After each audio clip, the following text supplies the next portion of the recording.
What's the difference between present simple and present continuous?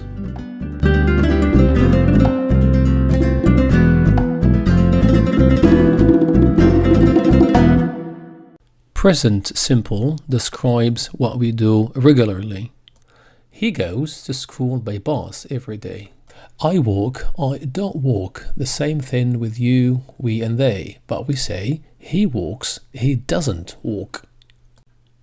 Sometimes we need to add es or ies to some verbs, like to go, to do, to study, to teach, etc. On the other hand, present continuous describes what someone is doing now.